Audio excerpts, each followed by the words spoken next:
Sarbat Da Bhalla. I'm going to start with a question. How many of you are familiar with this phrase? Yeah? As Benji said before, it means the well-being of all. Yeah, all of mankind. How many of you think today, right now, on planet Earth, we have Sarbat Da Bhalla, the well-being of everyone? No hands? Okay, so here's a question for you. Every Gurdwara, in every city, in every country, for the last 100 years, every day, several times a day, has done an ardas and asked for Sarbat Da Bhalla. My question to you is, how many times do we have to ask before God's going to listen?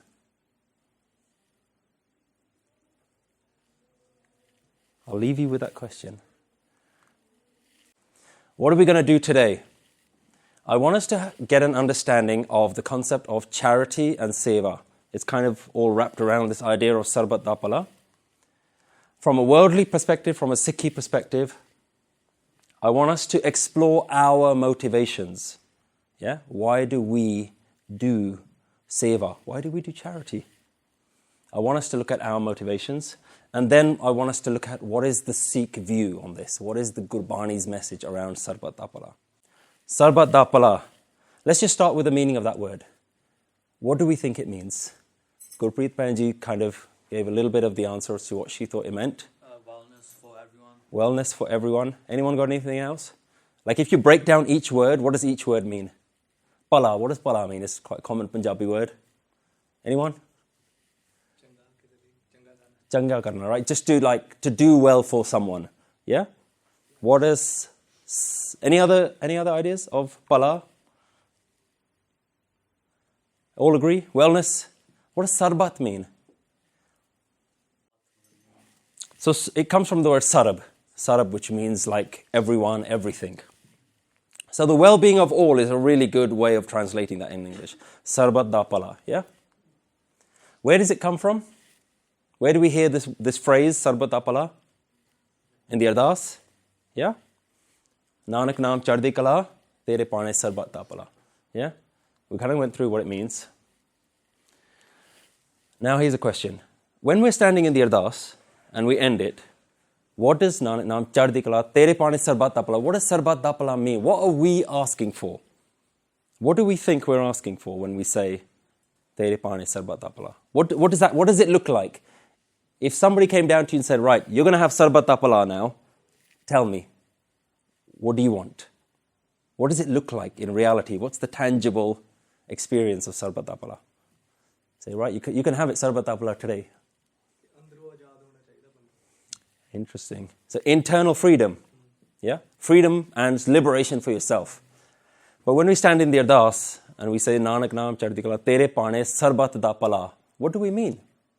What does it look like? In our heads, because we all do it, or do we all just think that's the end of the Ardas? We can sit down now. Yeah? If we ask for the well-being of all, what does it look like? Give me some things. What does wellness for all on earth look like? Do we have? Because you all agreed we don't have it now, right? We don't have it now. Do we have it now? So what would it look like? What does a utopia of earth look like? Also, be peace where everyone loves each other, no hate, so they don't discriminate against each other. So no discrimination. You said about 5 things. No discrimination, peace, Yeah, love for everyone, yeah, lack of hate. lack of hate. Okay. Anything else? It's like we're asking for a perfect world. Okay. Fine. We're asking for a perfect world. What does a perfect world look like? What do we have right now that's not perfect in the world? War. Okay. So do we mean Sarbat Da Bhalla means no war? No? I'd like to have a world with no war. Wouldn't you? It depends who's ruling it, because if the war's for justice, like a Guruji's war, then... By the way, we're saying war, not wall. Yeah? Nobody mentioned the wall. It depends, like, because war sometimes can be good to override, like, kind of bad government or, like, bad people ruling the world. But presumably in Sarbat Da Bhalla, you wouldn't have a bad government to war against. Yeah? As an idea, we'd like a world without war. Who agrees? 50-50? Unsure? Who wants war? Okay, so we think it's kind of peace, it's happiness, it's wellness for all. Yeah? Everyone's in love with everyone. There's lots of langar being given out to everyone. No one's mentioned hunger, by the way. What about world hunger? You want to get rid of that as part of the package? Like, it's a free deal now. Like, you're getting whatever you want. What does it look like? You're nodding. No poverty, no disease? No natural disasters? No natural disasters. Okay, that's a good question. Start writing these questions down. Start thinking some of these questions down. Natural disasters. Yeah, what's the point of natural disasters? I think the scenario where Maharaj says, okay, I'm about to initiate Sarbat Da Bhalla, and I'm going to start with you. So what should I do to you that would be a good starting to Sarbat Da Bhalla? So that's kind of like what Ajay was saying at the first. Like, you got to have Sarbat Da Bhalla for yourself first before you can instigate it on others, right? No, like when I think of like what would I want Yeah. for it to be checked. I'm good now. You can move on to the rest. Cool. That would be. Then I would. I'm not a Brahmgyani. So right now it would be a whole lot of materialistic things. So I want this. I want this. I want this. Yeah, I think I'm good for now. And then it would move on to the rest. Okay. So I think it would, if you extend it to all humanity, it would probably be for everyone to have whatever they want. That's quite good, because that fits in quite well with the ardas as well, because you stand in the ardas and you ask for, like, I want my Mercedes, I want my degree, I want a nice house, and I want to get married and the kids. Oh yeah, once you give me all those, sort everyone else out. Yeah? Nice way to do it. I think that would not work because our human greed will never end. Even if you get to a certain state where everyone thinks they'll be happy, they'll never be happy, they'll want more. So I think that it should be more about not having the desire to have more. You should be satisfied with whatever you have. That's a really interesting point. Okay, so here's a question, and you guys have just about touched upon it. Whose responsibility is Sarbat Da Bhalla? Ours. So why do we ask God for it? But that's not what we ask for, though. We don't ask for the strength for Sarbat Da Bhalla. We ask for Sarbat Da Bhalla. I'm just throwing it out there. Hanji. Gurus have the responsibility, but through us. The Guru's responsibility. But through The Guru's responsibility for Sarbat Da Bhalla through their who's us? Humanity? Sikhs? Atma. People from Birmingham? Who's us? ਜਿਹਦੇ ਕੋਲ ਆਪਣੀ ਆਤਮਾ ਦੇ through. Through the soul? ਗੁਰੂ ਦੀ ਕਿਰਪਾ Okay. ਬੰਦੇ ਦੀ ਦੁਨਿਆਵੀ ਆਤਮਾ ਦੇ through. Okay. So, by the blessing of the Guru, but implemented through our spiritual side. Interesting. Good concepts, guys. It's at least starting to break away from this kind of very standard way of thinking, right? So we kind of touched upon this, like, when does it actually happen? When does this stuff actually happen? When do we get this no wars and no hunger and all that kind of stuff? When is that eventually going to happen? Good question. What does, from a personal perspective, it look like? When we think about the well-being for all, what's the first thing that we think of? Like, how would you implement it? What I think about is charity. Anyone agree? Like, just being more charitable and helping more people out? Can you give me what categories of charities we have in the UK? Like, what are the different kinds of charities that you can have? Humanitarian. Humanitarian aid, okay, Khalsa aid, all that, so Oxfam and these kind of guys, yeah? What other kind of categories of charity can you think of? Animals. Animal cruelty, animal welfare, okay? Mental health charities, okay? Can we extend that further to health, healthcare? Any other categories of charities? What kind of charity? If you were to start a charity, education charity, okay? Yeah. Political charities, okay? Can you name me some charities? Like, if you said charity off the top of your head, what comes to your head? Say again? UNICEF, Khalsa Aid. Yeah, charities, Sikh charities. What can you think of? Sikh Awareness Society. Yeah. Sikh Youth Birmingham. Sikh Youth Birmingham. More? There should be loads. Charities. SOPW, the Prisoners' Welfare. Yep. Any others? Charity in making Nanak Naam. Thank you. I'll buy you coffee later. Thanks very much. Let's just look at the meaning of this word charity. Yeah? The word charity, if you were to look it up in a dictionary, It says an organization set up to provide help or to raise money for those in need. An organization set up to provide help or money for those in need. Or, if it's not an organization, it's us being charitable. So you volunteer your time or money for those in need. That's the definition of the word charity. Now, let's look at what Gurbani says about charity. This is what the gurus, spiritually enlightened people, what do they say about charity? One of the first examples we see is in Japji Sahib. Tirath tap daya dat daan jeko pave til ka man. So, Tirath, going on holy pilgrimage. Tap, which is kind of doing this very difficult kind of meditations. Daya, being compassionate. Dat daan is like a double-barreled word, meaning charity and being charitable. If you were to obtain this, jeko pave til ka man is a fraction of honor. If you were to obtain all of this, to be very charitable, to be very giving in life, the Guru says, it's okay, but it's like a fraction of what is really out there. I was just going to say, so is the Sikhi idea of charity meant to be like spreading the Naam? Because I think Japji Sahib talks about spreading spiritual knowledge and like helping people to reach the Naam. Isn't it? Let's see. Okay. Yeah? So, the next line, yeah? The next quote. Giving donations to charity and performing lots of religious acts and rituals are not equal to the contemplation of Naam. Not even the sharing of Naam, just actually contemplating. So now Guru's introducing this idea. Here's charity, it's good, but there's this thing called Naam, much better. Okay, so we have to understand, Guru, what do you mean? Charity sounds like quite a good thing. You know, helping lots of people sounds good. What do you mean Naam is a lot better? What do you mean charity, not so good? You may give donations to charity and perform good deeds, but without the true one, what is the use of it all? So Guru's like setting the context here, saying charity is on this side, but what's the point if you don't have this thing called Naam and connecting with the true one, whatever that means. So now let's talk about seva.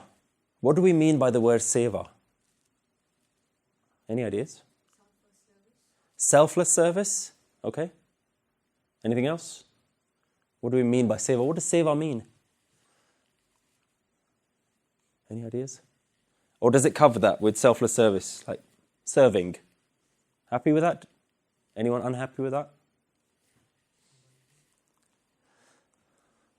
Can you give me examples of seva? So you said selfless service. Give me an example of seva. We've talked about charities. Give me an example of seva. Langar in the Gurdwara. Any more? Seva. What is it? If I said, have you done any seva in your life? You say, yeah, I've done seva. What have you done?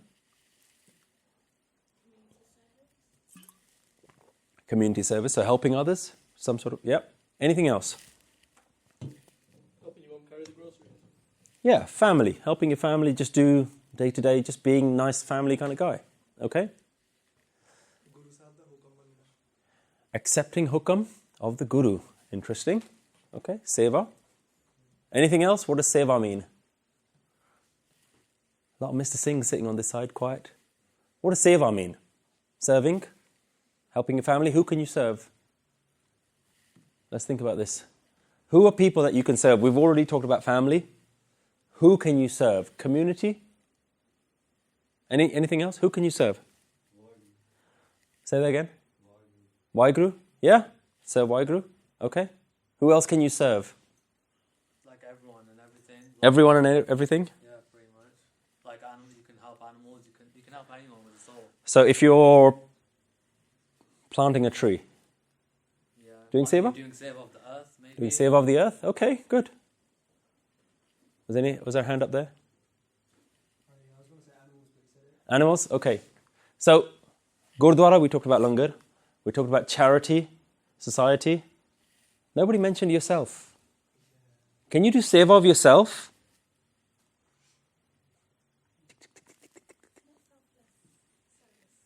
Selfless service. Good point. If it's selfless service, can you serve yourself? So you'd say you can't serve yourself, because if you're serving yourself, you're not really serving. You're doing it for... No, but I'm not talking about serving others. I'm saying, can you do something? Can you serve yourself? Because you can serve everyone else, and we're talking about animals and all that kind of stuff. Can you serve yourself, or is it like that's just being selfish? Okay. It's not selfless. If you're not looking after yourself, how do you look after others? Good point.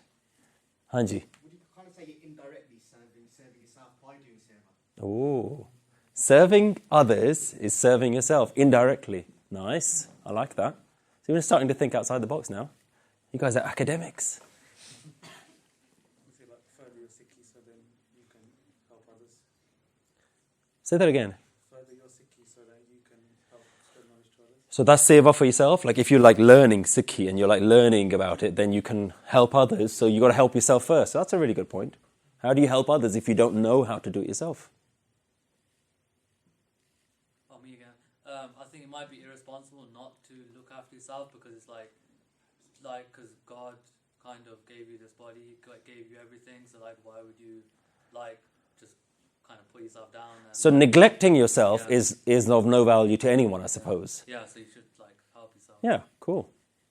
ਮੈਂ ਸਿੰਘ ਨਾਲ ਵਿਚਾਰ ਕਰਦਾ ਪਿਆ ਸੀ ਜਿੱਦਾਂ ਕਹਿੰਦਾ ਕਿ ਉਹ ਕਹਿੰਦਾ ਜਿਹੜੀ ਸਾਡੀ ਕਮਾਈ ਆ ਉਹਦੇ ਵਿੱਚੋਂ ਹੀ ਸੇਵਾ ਹੁੰਦੀ ਹੈ.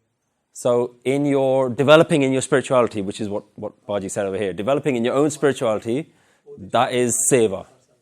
Okay. So it's good to kind of spread these, kind of get ourselves thinking a little bit more. So we started with thinking, no, you can't really serve yourself, but actually there's ways that you probably can. Okay. Another question. Why do we do seva? Let's put ourselves to one side. Yeah? Let's think about the common ideas that we talked about: serving our parents, serving family, friends, community, gurdwara. Why do we do it? I think service is inherently anti-ego, so it teaches you that there's things more important than yourself. So service is inherently anti-ego, so we do it to be more than ourselves, to kind of move beyond ourselves.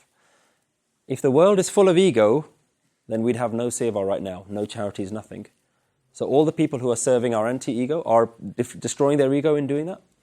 Well, it's not necessarily the case in every situation, but that is the idea in my understanding, that you try and understand that there are things bigger than yourself. So I see a little limping dog. Yeah, he's like struggling. I can clearly see he hasn't eaten any food. Is my first thought, I need to destroy my ego? Good opportunity here, guys. Let me go serve this guy. Is my motivation for serving my ego? And if you're doing it to destroy your ego, are you serving your ego? If you're doing, because we said, if you're serving yourself, then it's not really seva. So if you say, that's a good opportunity to destroy my ego, sounds a little bit egotistical. But then you could argue that in doing so, in destroying your ego, that is going to be of benefit to others as well. Which is the point that we made before. Help yourself, then help out others. Why do we help others? I think maybe we believe that good things come back to us. Or, Good point. Or we believe that we owe society something. Or we believe, or we're not feeling good enough about ourselves, and doing such things help us feel better about who we are as a person. Round of applause. Some very good points there. So one is, if we feel like we get something in return, yeah? Like law of karma, that sort of stuff, like you do something good for others, maybe something good will happen to me. Who agrees with that? You do good for others, you get good in return? Hands up if you agree. Excellent. You also made a point around if you feel like you owe it to others. Yeah? So you feel like, actually, my life is quite good. Maybe I should help other people. Yeah? Make them happy. So doing it not out of yourself, but out of empathy and compassion. So I know what it feels like to be happy, and I want to share that with somebody else. Especially if I can see if someone else is not happy, I would want them to feel happy. And I know what it feels like to be sad, so why would I want somebody else to feel that? Like to help them get out of that. So that's empathy, isn't it? That's a really good example. It's kind of pass it forward idea. Like if you do something for someone, it's a ripple effect. So if we want to get to this kind of ideal world, maybe we start with our immediate surroundings, and then because you've helped them, that'll pass that on. Okay? So lots of different ideas there of why we do seva. So here's a question. If I serve you something, if I serve you some food, but I charge you money for it, is it seva? No? Can't be done.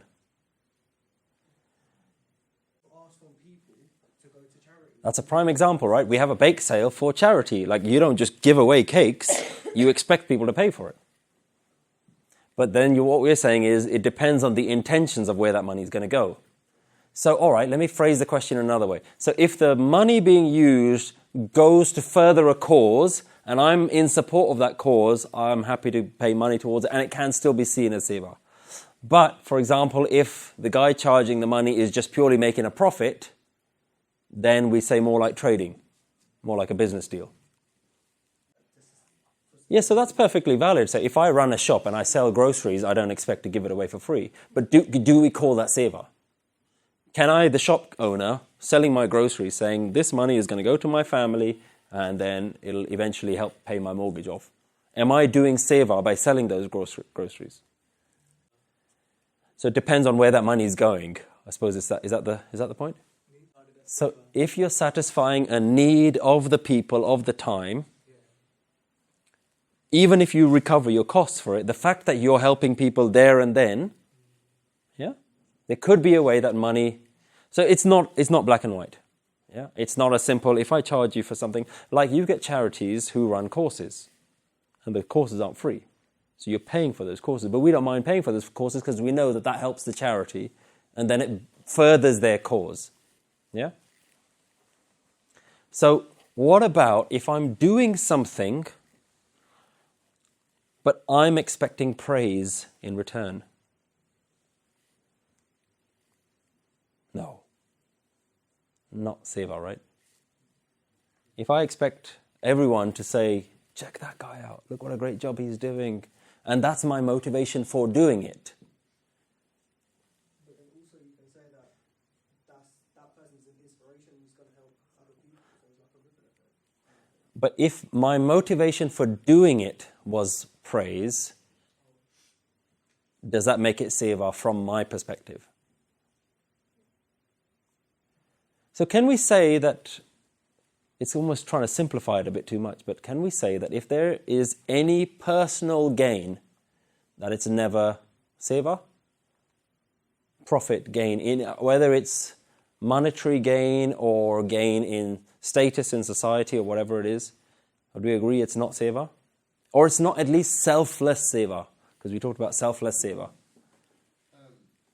So if somebody specializes in like an area of health that literally nobody else has ever done before, like someone comes to just fix a problem that nobody else can fix, and they spend lots of years studying it, they figure it out, and they're like, actually guys, I've fixed this health issue, like cancer, eye problems, whatever it is. Like I'm a specialist in the world, and I can do this now, and I can help loads of people. But obviously the time that I've put in, and the fact that I just live a normal worldly life means that I should expect to at least have my costs covered and just live as a paid doctor, yeah? But you can still be, the people benefiting from that would say, wow, this guy's done a great thing for humanity. He's progressed the knowledge of medicine. Even by taking a wage. From your patent. So it's quite grey. So It's quite grey. So in the counter to that argument is, what if the doctor only helps the people that can pay for it, but never actually gives that help out to anyone else? That act that he's doing of helping someone is still seva. That's what I'm trying to say. Like, no matter how much he charges, Yeah. no matter how much his price is, it costs £1 million, £2 million. So how do you define seva then? What we're saying is the definition of seva then? To help somebody else. If you can provide a service to help and help somebody else. But McDonald's are helping me when I'm hungry. They're filling your hunger. I'm hungry and I walk in McDonald's and I eat the rubbish, right? Are they serving me? Yeah, yes, you've got a waiter, he's serving. But do we call it seva? Yes? You would say yes. Or does it now depend on the need? Like where the need becomes more and more extreme, if McDonald's now goes into a poverty-stricken country and then just starts giving really cheap food that people can afford and serves really cheap burgers that everyone can afford in the most poverty-stricken country where there is no other food available, these guys are the only shop that sell food, you'd say actually that's seva because people are getting fed. So the severity of need, maybe that defines what seva is. Or does that define what charity is? Because we're also using seva and charity as they mean the same thing. Yeah? Let's move on. That's some really good points. Some really good points, yeah? Keep it going. So, initially I was thinking that if I ask for anything in return, it could be seva, but it might not be selfless seva. So you can see like the doctor, he's not doing selfless seva, saying like, I'm getting nothing out of it. No profit, no money, nothing out of it. But you could still class it as seva. Can you give me examples from Sikh history where we've seen people in our history who have done seva? Any examples that spring to mind? Martyrdom of Guru Tegh Bahadur Ji. Okay. Serving, helping other people, giving up the most precious thing, giving up life. Baikanaya. Those hands go down at that point. It's like, oh. Okay, Sant Jarnail Singh Ji, more recent history. Nawab Kapoor Singh. Okay, some examples there. Right, these are the most common ones. Guru Tegh Bahadur Ji, Baikanaya Ji. Yeah. Does everyone know the story of Baikanaya Ji? Who doesn't? Feel free to say you don't, because it's not a problem. Yeah? Very, very high level, the story is that the Sikhs were in battle with the Mughals. This is at the time of our 10th Guru, Guru Gobind Singh Ji. And while the war and battles were going on, you were getting lots of injured soldiers on both sides, the Sikh side and the Mughal side. You had one person called Baikanaya, whose job it was to go and bandage the wounds of the Sikh soldiers, the wounded Sikh soldiers, and give them water and give them medicine. So he was like the medical helper who would go around. He was on the battlefield looking at all the wounded soldiers, and he was indiscriminately just helping everyone. Yeah? The Mughal soldiers and the injured Sikh soldiers. He was just helping all of them. Some of the other Sikh soldiers noticed what he was doing, got angry, and went and told Guru Gobind Singh Ji.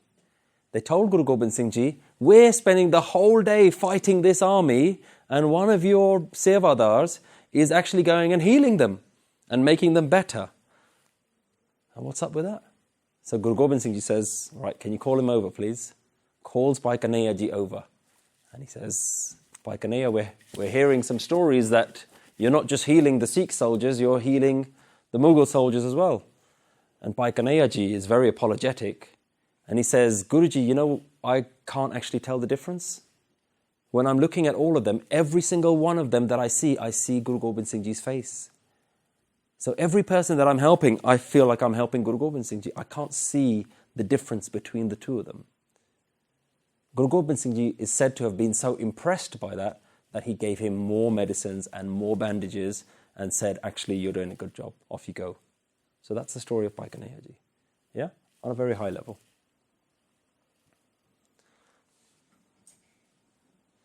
So, why do you think, in the examples that we've given, why do you think they served? Why did they do it? So accepting the Guru's hukum. Do you think Baikanaya Ji was told by the Guru to do what he did? Okay. Just to do what you feel is right, like just inside gut instinct, your heart, like just tells you. Follows your heart. What's right, what's wrong. So Guru Tegh Bahadur Ji just felt like people had come to him for help, and he felt it doesn't matter if these were people from a different religion or whatever they are, whatever their background is, they're people that are asking for help, I'm just going to do it because it feels right. Any other reasons why we think they did it? Because we've talked about why we do seva for ourselves. So let's think about some of those answers. What did we say? Why we do seva for ourselves? Why do we help other people? Yeah? Do you think these guys are doing it for the same reason? It's like the duty of the Khalsa. The duty, out of a self, like a moral kind of duty. Yeah? Because it's sovereign, so Yes. let's they have their own ideology to Okay. political ideology as well. Yeah. So our ideology drives our behavior. So we have drummed into us this idea that we have to help and serve people. So it was kind of along the lines of what we were saying here, which is that it's just a natural response to how you are, what your character is, and whether that's defined by how the Guru has trained your mind or whether it's just listening to your heart. Yeah? So what we're talking about here is this inbuilt sense of duty to help other people, that if we were to turn a blind eye, then that guilt that we have within us would not settle easily. So the very idea that we actually need to do it because this is our duty, it's like what we're bred to do. Yeah? I would offer a different solution. I would offer a different opinion as to why I think they did it. And I think the answer lies in the definition of who or what they were serving. So, why does Bhai Kanhaiya say he served everyone? He said his own Guru Gobind Singh Ji. So what he could see, yeah? He says that I can't... So it wasn't a sense of out of my love. He doesn't say it was a sense of this is what I've been trained to do. He doesn't say it's my duty. He says what I see, I'm serving that. So I suggest that their very idea of who or what they're serving defines why they do seva. Let's go into that. Their very way they see creation, I think, is the solution there. Let's have a look at a typical example of what Gurbani says is the Guru's view of creation. How should we view creation? There's quite a popular shabad, it's one that you hear quite a lot, by Bhagat Kabir ji, which is the shabad of Aval Allah Noor Upaya Kudrat Ke Sab Bande. Let me read this out to you. So, Aval Allah Noor. Aval means at the beginning there was this divine light, the light of Allah, the light of God. Yeah? Noor Upaya. From there everything got created. Kudrat ke sab bande. All of creation and all of nature created all mankind from this one light. Ek noor te sab jag upaja. From this one light, he's talking about this one divine light within everything. Sab jag upaja, the whole world has been created. Kaun pale ko mande. So who are we going to call good and who are we going to call bad? Starting to sound like the Bhai Kanhaiya story. Like I can't see the difference between the two. How do I distinguish between who's good and bad when everyone looks the same to me? Loga param na pulo pai. Oh people, don't be in any delusion. Khalak khalak khalak mein khalak. Pura rahayo srab thai. The Creator created the creation and the Creator is within creation. This is the main line that we have to think about. There's a word that comes in Shabads called rahau, which is stop. Think about what I've just said. Reflect. It means reflect. Khalak khalak khalak mein khalak. Pur raheo srab thai. The Creator created creation and the Creator is within creation. Mati ek anek pant kar saji sajanhare. There's one clay. And that clay has many forms. And this is what the Creator has done. Na kach poch mati ke pande, na kach poch kumbare. So there is no blemish on this. So Guru is using this idea of imagine a potter sitting at a potter's wheel creating lots of pottery. Yeah? He says there's this potter creating everything, but he's within that creation itself. And he says whatever he's creating, there's no blemish in there. There's no fault within the one making it or in what is being made. Sab mein sacha eko soy tiska kiya sab kich hoy. Within everything is this one permanent perfection. And that does everything.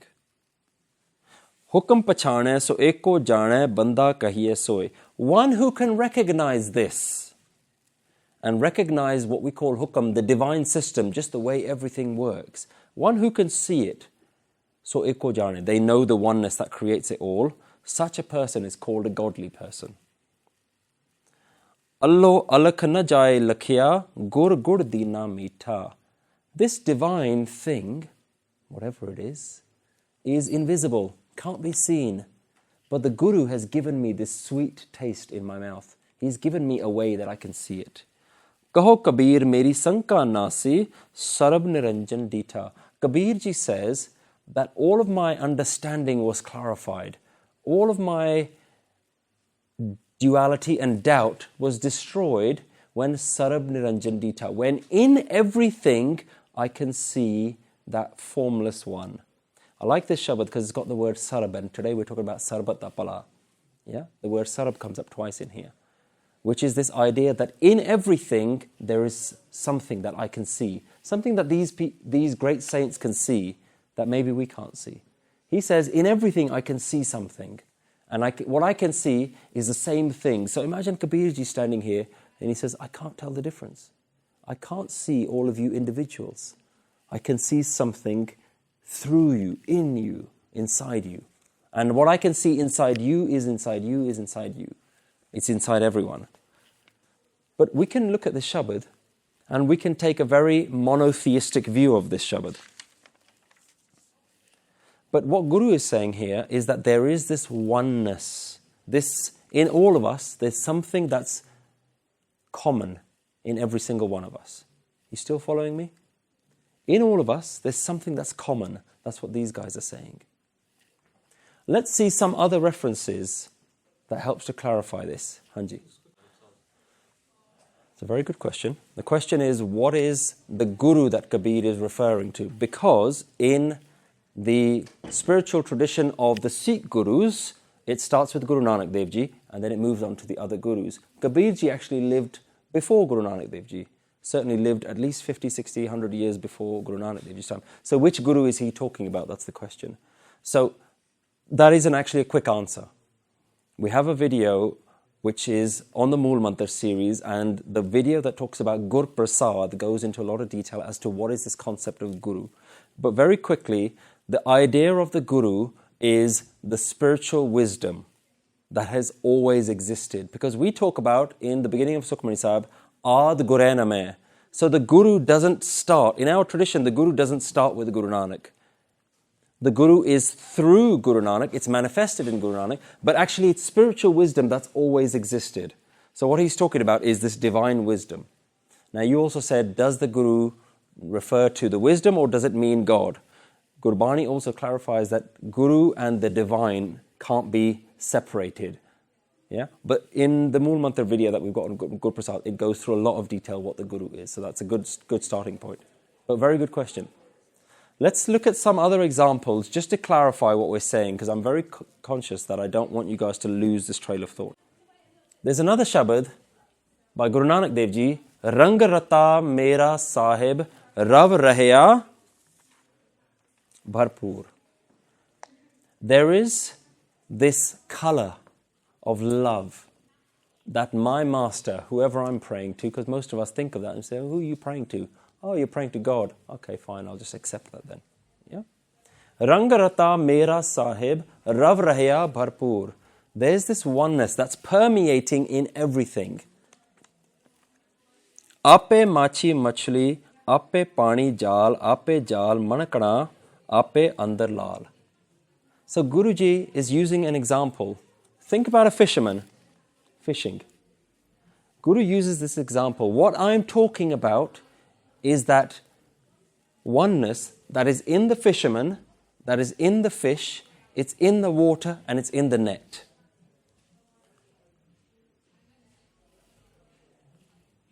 We get more shabads. Sagar mein boond, boond mein sagar, kavan bujhe bid jane.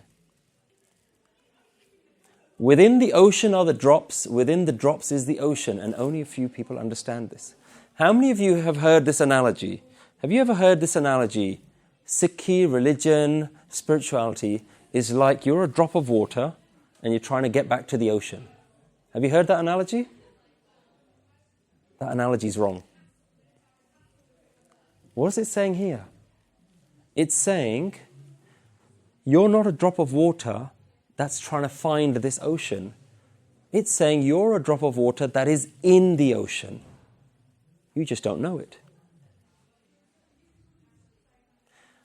Now, let me just stop for a moment to see that we're following. What we're saying is right now, in this room, there aren't 30 people. Everyone look around. What we're suggesting, right now in this room, there aren't 30 people in this room.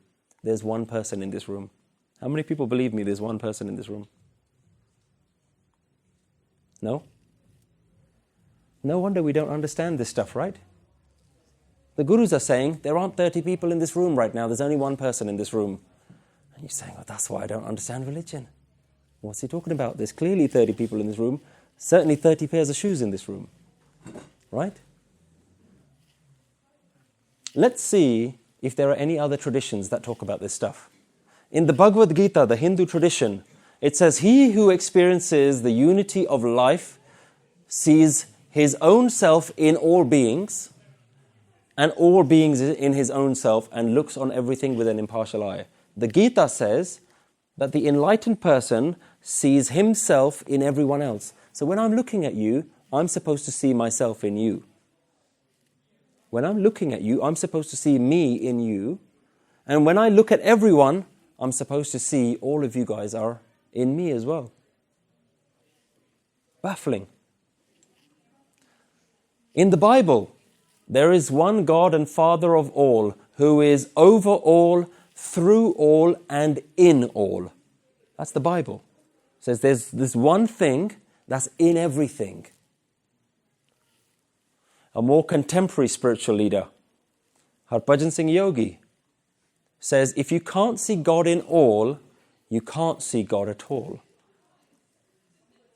So this idea has been around for a long time.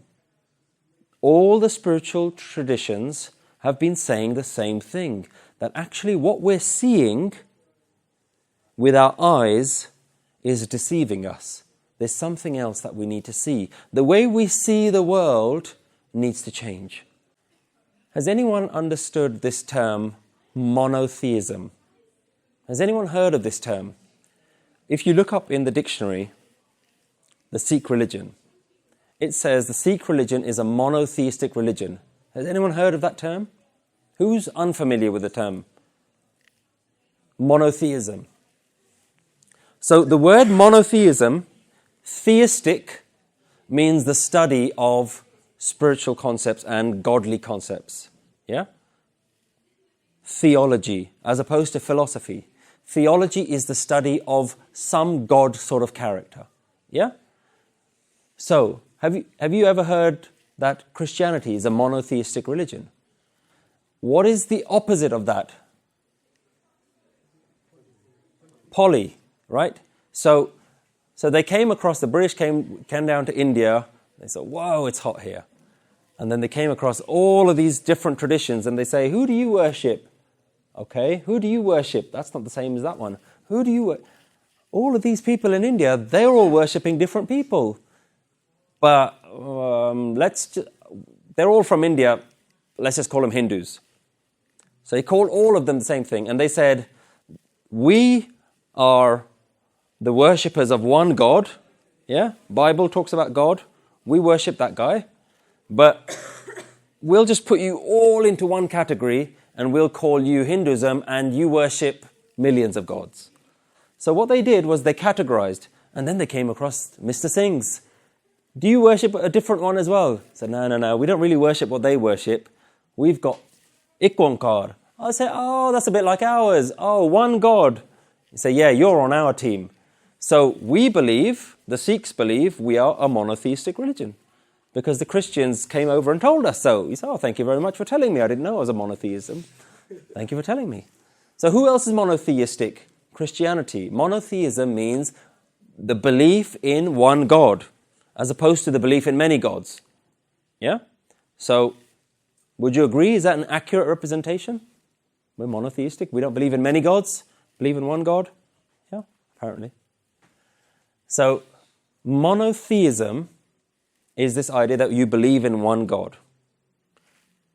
But the idea of monotheism says our God is somewhere in the sky, in the heavens. Yeah? Have you ever heard, Father, who art thou in heaven? That whole thing? Yeah? So they say, because we believe in heaven, where's your God? Say, oh, I don't really know, Sachkhand? Oh, that sounds like heaven. Yeah. So you believe in one God. What's he called? Waheguru. Yeah, we call him God. He lives in heaven. Your one lives in Sachkhand, heaven. Yeah, happy with that, fine. So what happens is we start now understanding our own dharam from another framework, from a tradition of another framework. So we now believe we are monotheistic religion. And in our English dictionaries, we read it up. So look, Mum, what's Sikhism? Yeah, it's monotheistic religion. Oh, right, okay, fair enough, we believe that. But monotheism says one God lives somewhere. He created the world and he's separate from the world. But let's go back to these spiritual saints and these gurus who have written our Guru Granth Sahib. Are they talking about that same God? Because they've said what we can see is here, now, and is everywhere. So there is a more up-to-date version, more up-to-date ideas of what the spiritual concept is that we're talking about. And what we're now discovering for ourselves is that Sikhi is not a monotheistic religion. Sikhi is not a monotheistic religion. We're not polytheistic either, so what on earth are we? There's an idea called panentheism. Is that what you're going to say? Panentheism. Has anyone heard of this? Yes? What do we think it means? So this divine, yeah? I'm not very pleased with this word God. Just a bit, forgive me, Father. It's a bit too... So this kind of divine godness, godlike quality is in us, in everything, but not at the same time. Yeah? Is separate from everything and within everything at the same time. It sounds a bit closer to what the gurus were talking about. What Kabirji was talking about is that there's this thing that I can see in everyone and nobody else seems to be able to see it. So if we were to summarize panentheism, the universe is not a collection of solitary individual beings and celestial objects. The universe isn't just you're there and you're nothing to do with that guy. That's not what we're talking about. That's what we think, right? You're over here, you're not over there, are you? Are you over there? You're over there, aren't you? Yeah. And you're over there, you're not that girl over there, are you? You're this guy over here. Monotheism. I'm here, I'm nothing to do with that person over there. Panentheism says, I'm here and there. Not God, I'm here, but I'm also there, and I'm also in Africa, and I'm also in China. Does that make any more sense than Mr. God in the sky? Or is that just as crazy an idea? How many of you are in China right now? And I don't mean we're thinking about China or Chinese noodles. How many of you are in China right now? How many of you are in Birmingham right now? Only a few of you. I don't know where the rest of you are. So what we're talking about is the universe is not a collection of individual objects like we would see the world. Like you're here, you're here, you're here, you're there. We're all individuals. Panentheism says that's not how the universe works. And the earth isn't separate from the moon, and the moon isn't separate from the sun. Pan means within. I think it's got some Greek origins. Panentheism is within and without. Panentheism says the universe is in fact one single entity manifest in a lot of different forms. Let that just settle in for a moment. The universe is just one guy. The universe is one thing that just looks like a lot of different things. What do you guys think about that? You know what that means? You are the sun. You're the moon, or you're the moon as well, and you're him, and you're her as well. Does it sound crazy? Makes sense. Does it? Well, I think so. Yeah? Makes sense? I think so. Not sure. So we need to get our heads around first this idea that we're not talking about a God. We're not talking about Mr. God who's sitting in heaven. Yeah? Let's just forget that guy, because we're not talking about him. Yeah? The gurus aren't talking about him. The saints aren't talking about him. Where are they saying that they can see this divine oneness? Where do they say they can see it? Within all, within everything. So, my suggestion to you is this. The gurus, the saints and the bhagats are not serving out of compassion. They're not serving out of love. Seva is a natural consequence of their understanding of the universe and themselves as one all-encompassing conscious singularity. Lots of big words. Yeah? Makes my presentation look really very impressive. Who agrees I'm doing a good job? Not enough hands. Right. Seva is not serving other people out of compassion. Seva is a natural outpouring of the way I see the world. And the way I see the world is that I see just one thing. But where on earth are they getting this stuff from? How do you go from seeing the world like this, I'm here, I'm not over there, I'm me and I'm certainly not you, but you look like you're struggling a little bit, so out of my compassion I'll help you. How do you go from this, what sounds like a very normal way of looking at the world, do we go from just, I can just see oneness everywhere? How do you do that? Any ideas? Could be, so it goes back to how he was trained, that he was actually trained through Gurbani to think of that. Could be. How do we do this? Is it achievable? Is it realistic? Do we care? Do we want to see the world in that way? It's like, actually, I quite like myself. I don't want to just merge into everyone. I don't want everyone else's rubbish in my life.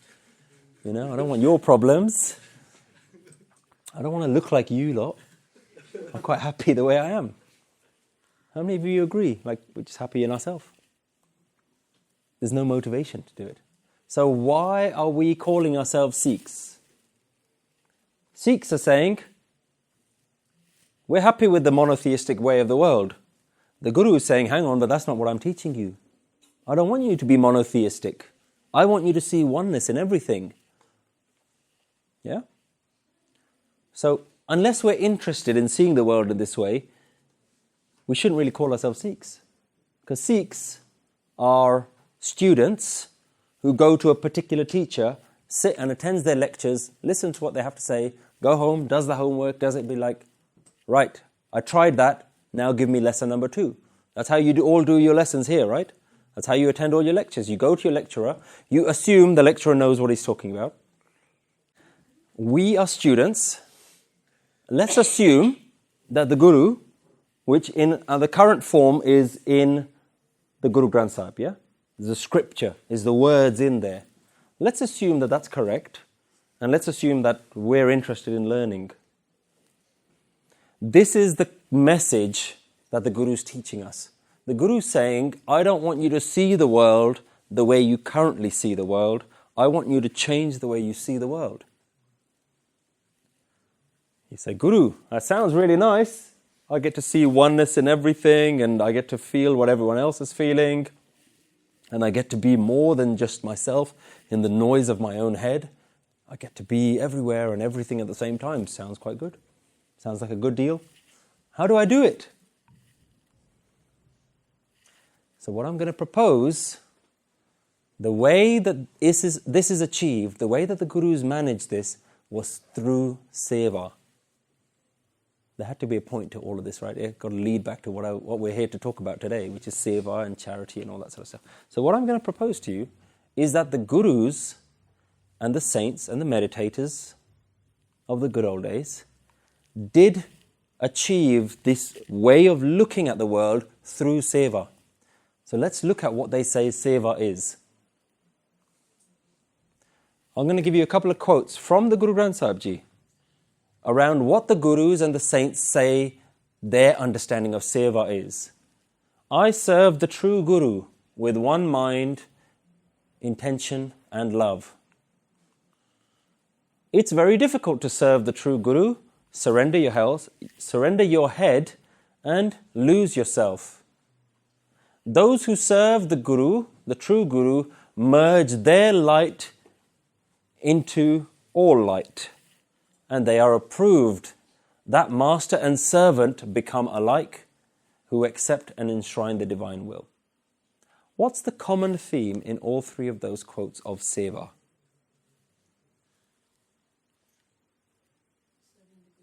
Serving the Guru. Everywhere where you see the word seva in Guru Granth Sahib, almost every time, they're not talking about seva the way we talk about seva. What did we say we could serve? You can serve your family, you can serve your friends, you might be able to serve yourself, you might not be able to serve yourself. You can serve community, you can serve lots of other things. But the Gurus, almost every time they talk about seva, they say serving the Guru. Let's take another example from Guru Granth Sahib. Tis roop na rekhya var na koi, gurmati aap bujhavanaya. Reflect, rahao. So what we're talking about, let's go back to this oneness again. This has no form, no features, no color. Through the Guru's teachings, it itself allows us to recognize. So this achievement isn't our own achievement. When we understand and we serve the Guru, the understanding that we get isn't our achievement. It's the greatness of the teacher itself. It's not the greatness of the student. Sab eko jot jane je koi, satgur seviye pargat hoi.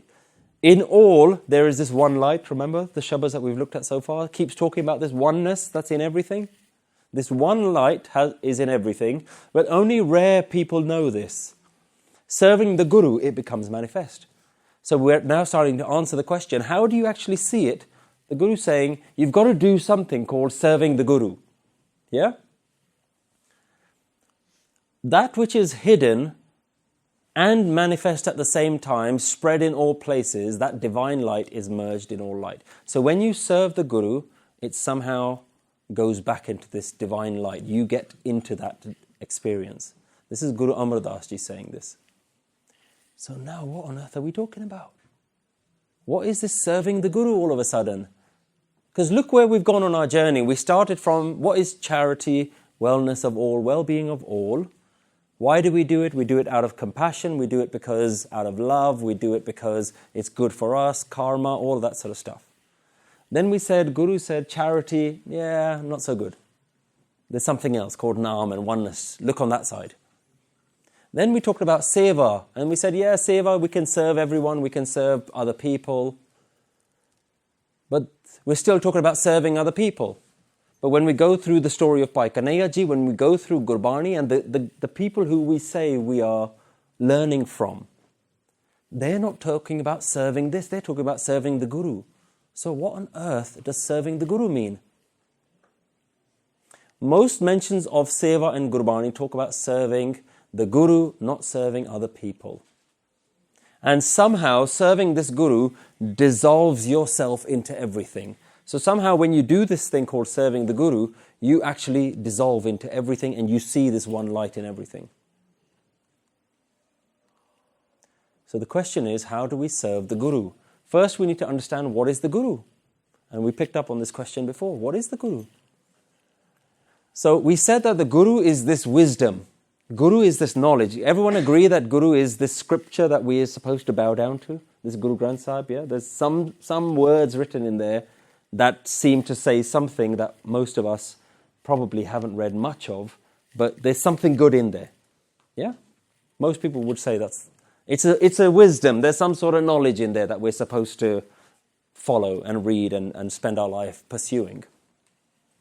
So what we're saying is Guru is this wisdom of oneness. So if the Guru is talking about this one light everywhere, then in Guru Granth Sahib surely is some sort of manual as to how you do it. Yeah? And this one light that we're talking about has always existed throughout humanity. And this wisdom of the Guru has always existed throughout humanity. And within you, there is somehow this wisdom. So we need to go and learn this wisdom, and then somehow it's within us as well. And do you think, from the Shabads that we've covered so far, Kabir ji and the Gurus are saying that I see this light in everyone. Do you think they believe that there is light in everyone, or do you think they can actually see it? From what they've said. They can see it? Does everyone know the meaning of the word belief? Can I just ask, show of hands, how many people in this room believe in God? How many people in this room don't believe in God? I'm one of those. The word belief, if you look it up in the dictionary, it means to put your faith in something you don't know to be true. That's what the word belief means. Did everyone understand that? The word belief means to put your faith in something that you don't know to be true. So, I can say, I believe in the tooth fairy. My kids certainly do. What that means is, I don't know if the tooth fairy exists, but I believe it exists. I believe in aliens. I've never seen an alien. I don't know that they exist, but I believe that aliens exist. And that's most of our relationship with this God character. We don't know what God is, we haven't met God, but we believe. Sounds about right. What I'm saying to you is the Gurus don't want you to believe in God. They don't want you to believe in something that you don't know to be true. Do you think, let's go back to the question again, do you think the Kabir Shabad that we looked at, that he believes that there is oneness in everything, or do you think he knows from an internal experience? You're all nodding? There's a difference between, have we clarified the difference between experiencing something and believing something? So what we're saying is serving this Guru is something that you should experience, not believe in. Yeah? When you believe in something, it's just in your brain, it's just an idea, it's just a concept. So how do we do it? Did I mention I was going to get you guys to do some meditation?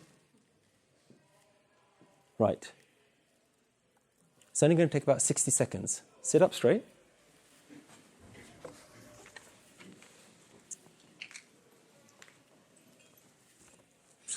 Close your eyes. Close your eyes. And begin by just listening to the sound of your breathing.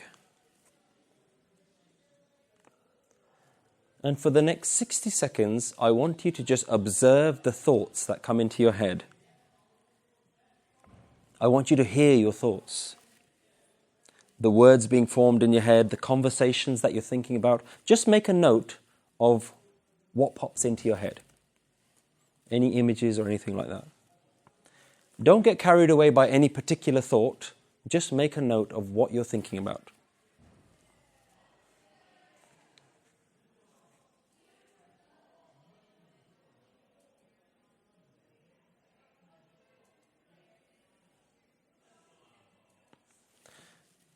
Bring your attention back to your breathing.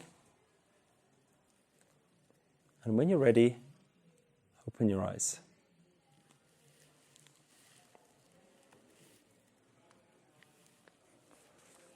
This is where it gets interesting. Feedback time. I want you to tell me what you thought about. I was thinking about talking to my friend about all of this talk. You're thinking about talking to your friend about it, right? Okay, good. What popped into your head? I was thinking about food. Food? Good. Not a problem. Then it was kind of like a reverse cycle. I was thinking about the fact that I need to be thinking about my thoughts. That was a big chunk of That's called overthinking. What popped into your head? You're thinking, yes, your mind got distracted by, yep. Thinking about trying to sort the marquee out for tomorrow. Good.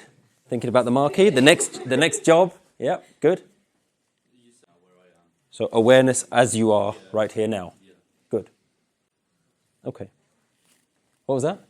Well, now I'm thinking. Now you are. Okay. I do this great experiment. Don't think about a black cat.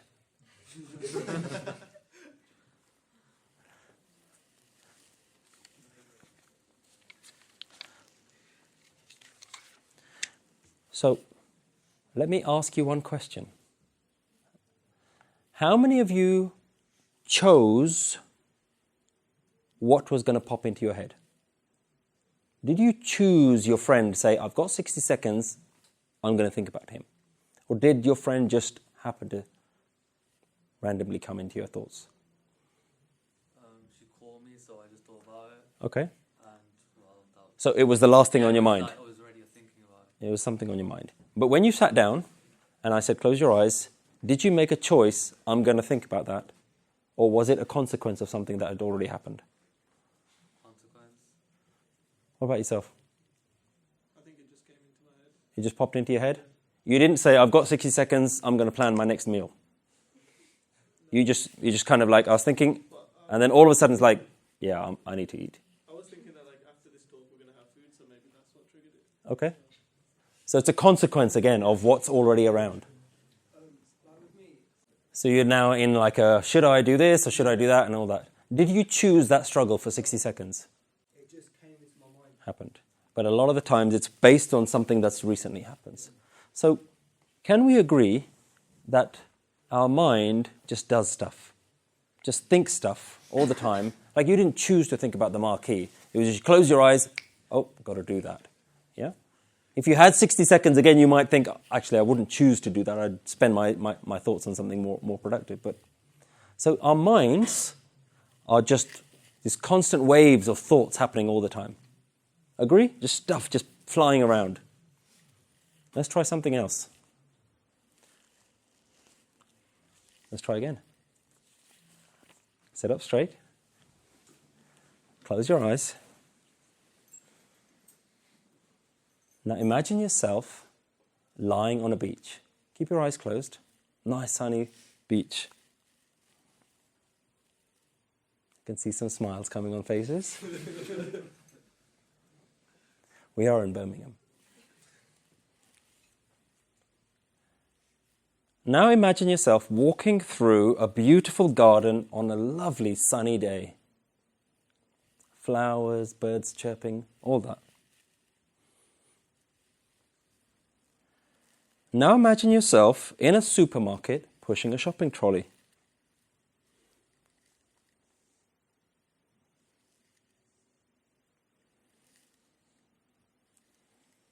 Now imagine any birthday party that you've recently celebrated with your friends and family.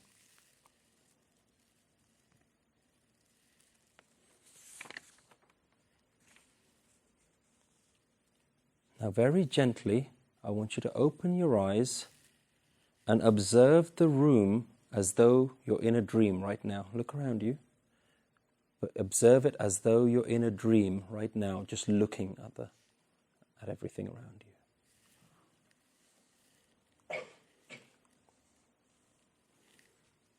And bring yourself back into the room.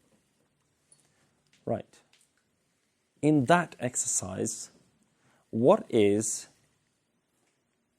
the one consistent experience in all those imaginations that we went through? What is consistent in all of them? In all the memories that we went through, or all the imaginations, what was consistent? What was the one thing that was the same in all of them? personal experience? Yeah, that you were there, that it was happening to you. The presence of you. Facilitation. Then Or me facilitating it was consistent. I hadn't thought about that. facilitation. Okay? Control. Yes. I couldn't think of anything new. Like I can't remember lying on a beach, so I was struggling to think of that. Okay. It's all based on my memories. So like the flowers and the stuff, I could imagine that vividly because I can remember walking through the park. Right. But like last time I went to the beach was when I was like 5 years old. So Somebody take this guy to the beach. So I can't remember. Okay. So I think it was based on my memories. Okay. So you're just kind of relying on your memories. You told us to think about something, and we chose. Let's say we've had multiple experiences of the beach. Mm. We chose that one. Yeah. And we have reasons for that. So what you choose based on your imagination is based on whatever a visual that kind of works for you. But what was consistent throughout all of them was the guy it was happening to. First the guy's on the beach, then strolling through a garden, then pushing the shopping trolley. It's the same person it's happening to. It's just the scenarios that's changing. Yeah? So, from the first exercise, we learned something, that the mind just does stuff. Thoughts are popping into our head. From this experience, we learn that our thoughts can be observed from a distance. So, no matter what the memory is, no matter what you're visualizing, it's happening to the same person. The same person is consistent throughout all of them, but the scenarios are changing.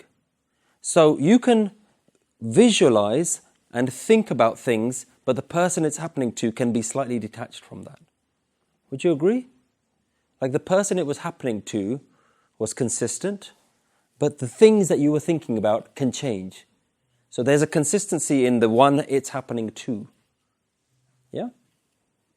So we can observe our thoughts from a distance. The person actually having the experience can be different from the actual memories and the thoughts itself. Now my question, who is the person having all those thoughts? Who's the person experiencing that experience? Okay. Our soul. Who else? I'm looking for a simpler answer than that. Me. It's the I, yeah? I am. Me. Myself.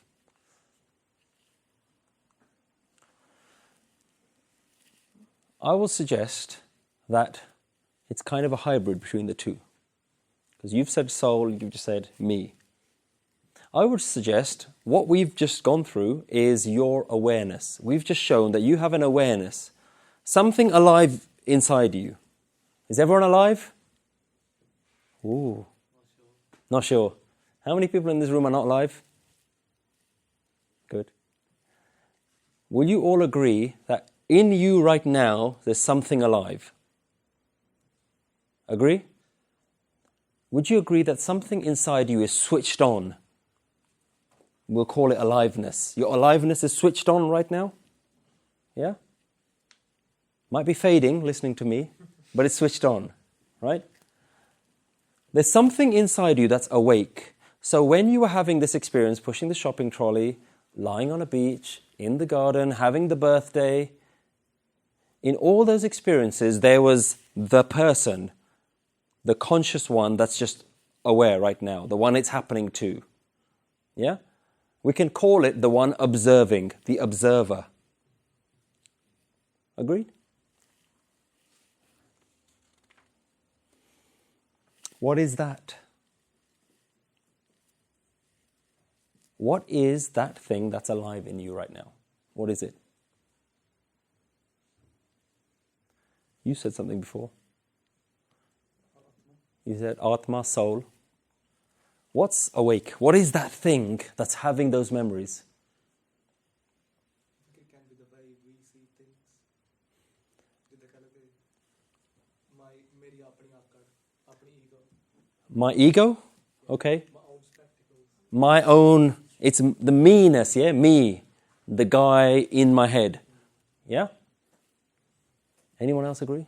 What about your mind? Was it your mind that was doing that? Or was the mind creating the thoughts, but there was somebody that was observing those thoughts? What do you think? It felt like you were watching a movie almost. The movie is playing and there's you watching. Anybody else agree with that? Did it feel like you were watching a movie? Like it wasn't actually something that you were engaging in. It was kind of something that you were watching. Because you watched the beach, and then you watched the garden, and then you watched the shopping trolley and this thing. Yeah? So, again, can we agree that there is now this ability within you to distance the one watching the movie and the movie itself? Yeah? That's a very good analogy. Last one. Close your eyes. Sit up straight.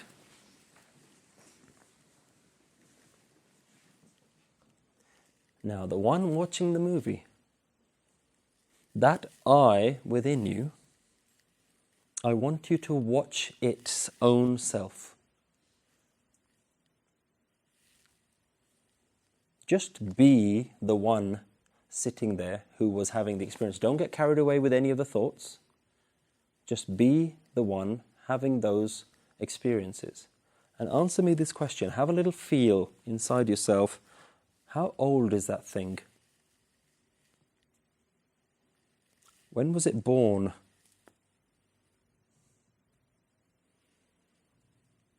Where does it live?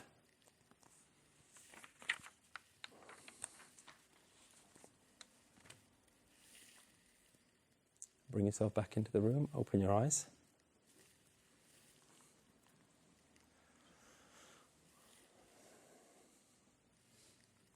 Any feedback?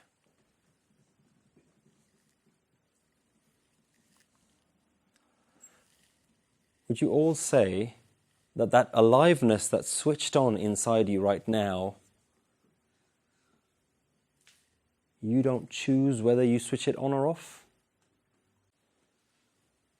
That thing that's inside you, can you switch it off? What do you think? Can you switch it off? The one having the experience. Can you switch it off? You're all having that experience right now. Are you still having that experience right now? Of just watching the world? Are you having that experience right now? Who is? Of just observing the world? Not sure? Does the feeling that you have right now, sitting in this room, feel the same as the experience of just, let's imagine there's a beach, let's imagine there's a supermarket, let's imagine there's a birthday party, and now you come back in here. Does this room feel a bit like that? Like there's you, and then there's everything else that's happening around you. What do you think? Does it feel like that? Yeah. It feels like here I'm a part of this, but in my mind I wasn't interacting. I couldn't feel anything really. I was just like the whoever Baji said. It's like watching something, but here I feel like I'm interacting with you. And Okay. like everyone else. So this one feels a bit more real. But if you go into that experience of the beach, well, maybe not the beach for you, but the birthday party, the sitting in the garden, the deeper and deeper you delve into that experience, we can make that experience feel quite real. Now imagine the smell of it, now imagine the warmth of the sun on your skin. You can actually make that experience a lot more realistic. Do you agree? Yeah, I guess so. You can't control it. When you're having a dream, does it feel quite real? Does this feel a bit like that? Does this very moment feel a bit like a dream? It could be real, it might not be real. Is there somebody that's just watching the whole world right now? Is there somebody within your head watching me? Listening to me? Is it on or is it off right now? Now look around you. Who else is switched on?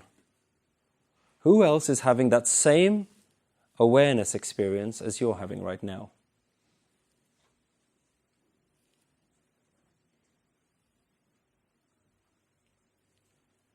Everyone or no one? What do you think? Don't know. Within you is an aliveness, an awareness. Within you, right now, is this guy that's sitting and watching the world. Right now. You're not here, you're in your head. Agreed? There's a guy in your head that's just watching the whole world. What that is your aliveness. That's alive in you right now. Now that aliveness, can you tell me how old that aliveness is? Is it as old as you? Can you pinpoint, like, how old are you? 22. Does that aliveness feel 22? No? It fluctuates? Yeah. Sometimes it's 7?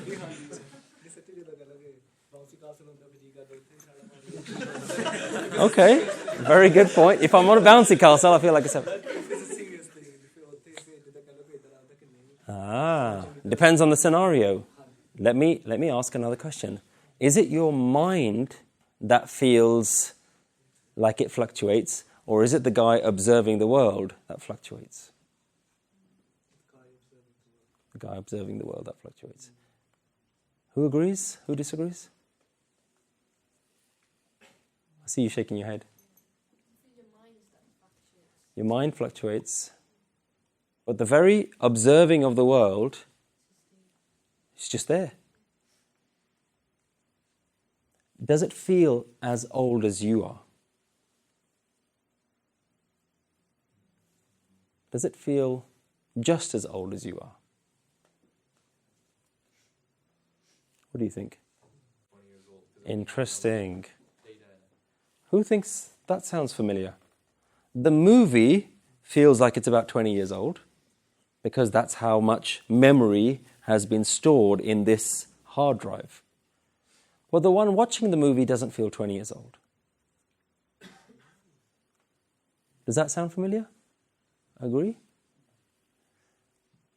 What we're starting to do now is move away from this belief territory. I'm not interested in what you believe. I haven't actually asked you what any of you believe. I don't care what you believe. I'm asking you, what are you experiencing right now? What's in your head right now, actually there, alive, switched on? Can you feel the difference between the guy that's in your head right now as opposed to just the movie?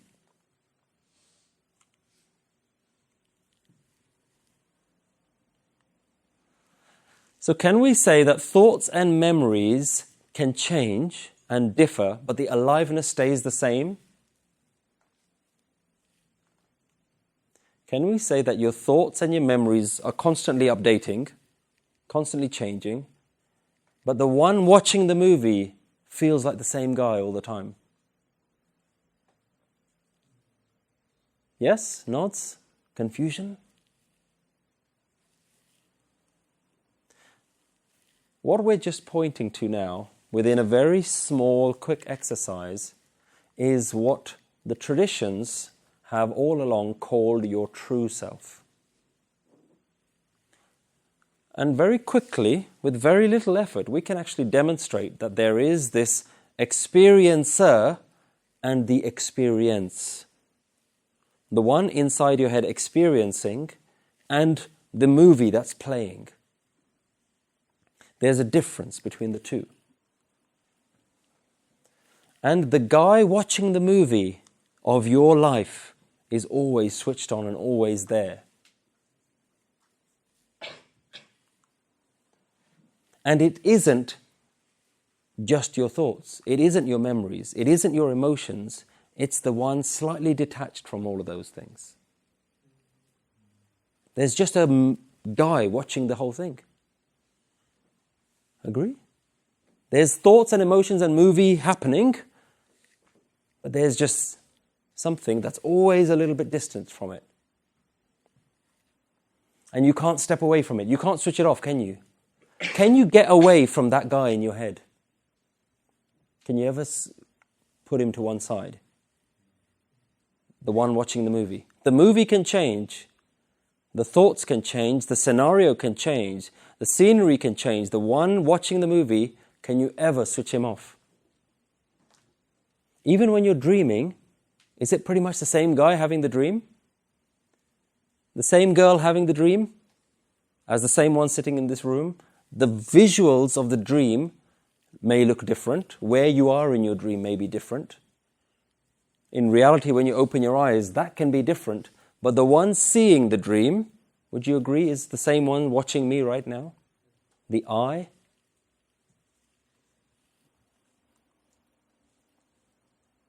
So, your individuality is your own personal movie. Would you agree? Everyone has their own movie of their own life, their own story. Yeah, your story is different to your story. But the one watching the story is common. So let me propose an idea to you. The one watching the story is neutral. It doesn't care what the story is. But the story dictates your happiness and your sadness. If your story tells you you're in a good place, your emotion of happiness comes out. If the story now looks like you're in a bad place, oh, it's raining today, oh, I haven't got the meal that I wanted, this is not what I ordered, oh, my landlord's just kicked me out. The story changes. The emotion of sadness comes up. But who's feeling sadness? There's always something that's completely separate from the emotion, completely separate from the feeling, completely separate from the story. What we call your story is what is known as yourself, your ego, or your false identity. Your story is your false identity. And you believe your story right now. Like your story tells you, you guys are girls. Your story tells you, I'm a guy. But let's go back to the one inside your head. What gender is the one inside your head? Your brain and your thoughts might say, I'm a man, I'm a woman. But the one watching the movie, the one who's not just as old as the movie, is it gender neutral? It's just a feeling, right? So what we can say is this is what is known as your true self. This is known as the thing that is constantly detached, the thing that's constantly a little bit separate from the emotions, a little bit separate from the thoughts. This is known as your true self. This switched on aliveness inside your head has been called your light, your soul, your jyot. And your light is no different to your light or your light. Your aliveness right now is no different to his aliveness. The story that it may be watching is slightly different. You following me? The story may be different. Like yours is the story of a man, yours is the story of a woman. But within you, the aliveness watching the story is the same as in you, in you, in you, in you, in you. Now, when you were sitting there watching your mind, watching your story, the one watching your story, tell me how it felt. The one watching the story, what does it feel? Does it feel anything? Was it happy? Was it sad? I was happy because I was watching all the memories, happy memories on the beach. Okay. Okay. What do you guys think? The one watching the story of pushing the shopping trolley, of the beach, of the birthday party, of sitting in this room.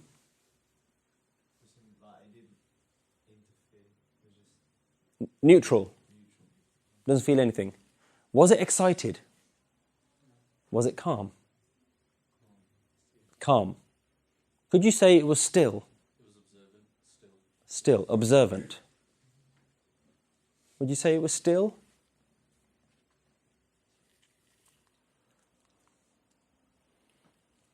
What you end up when you spend more and more time in just doing exactly what we've done, you will feel a stillness.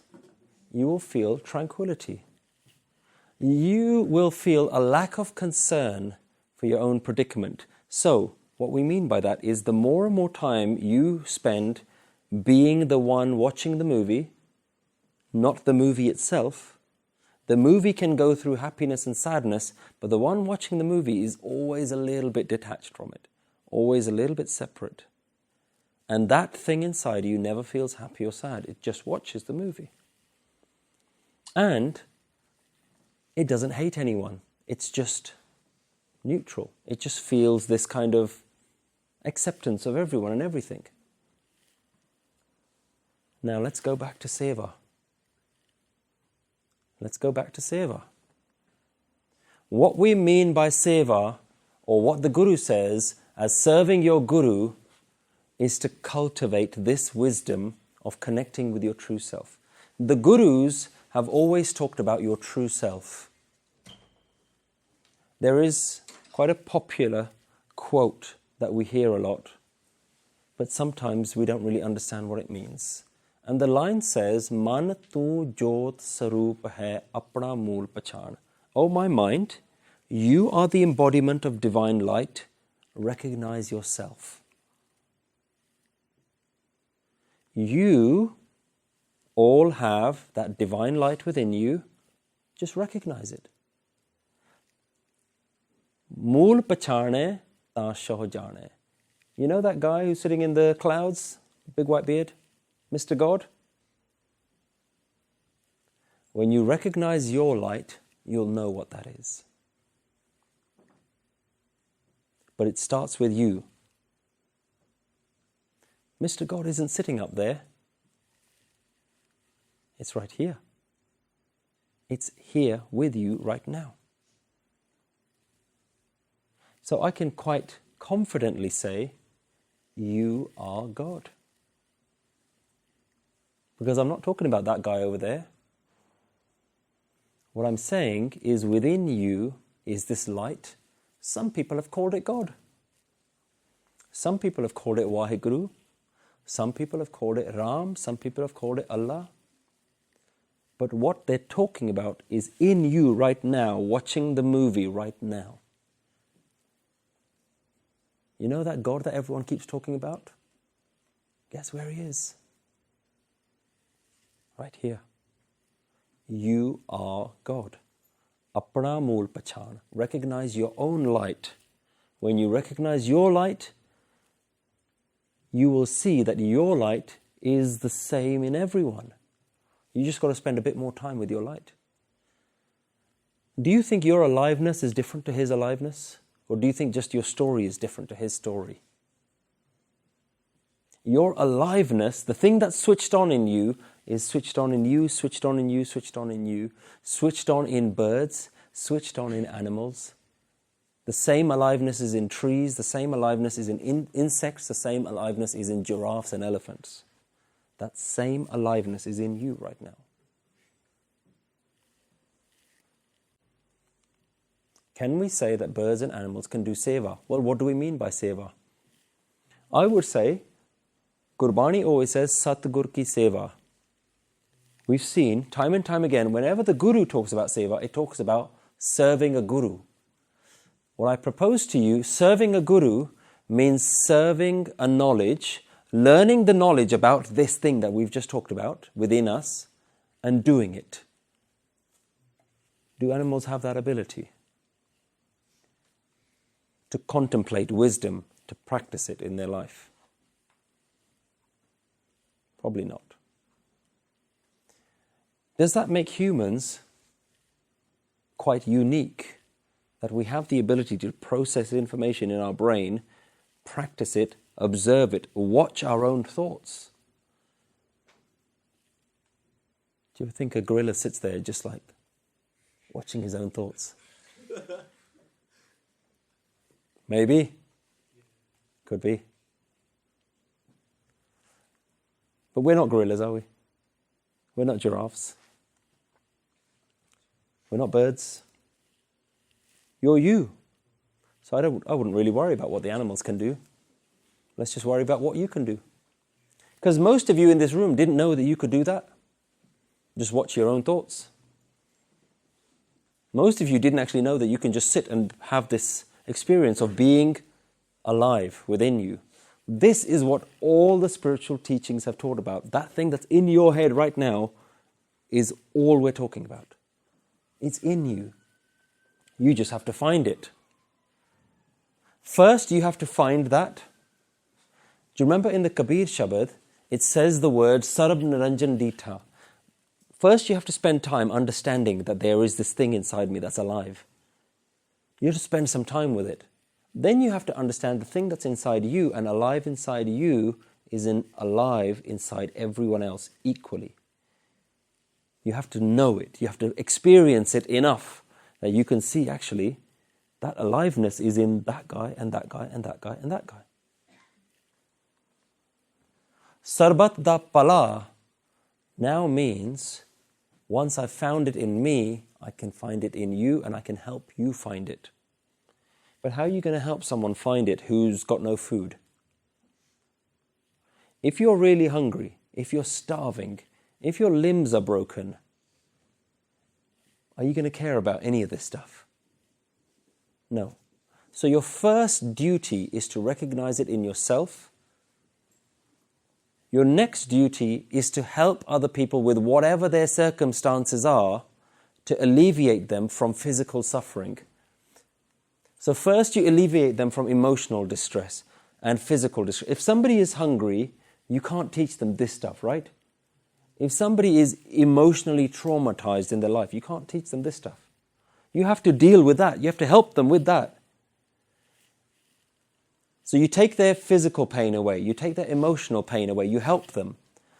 And then you alleviate all forms of suffering. Where does suffering exist?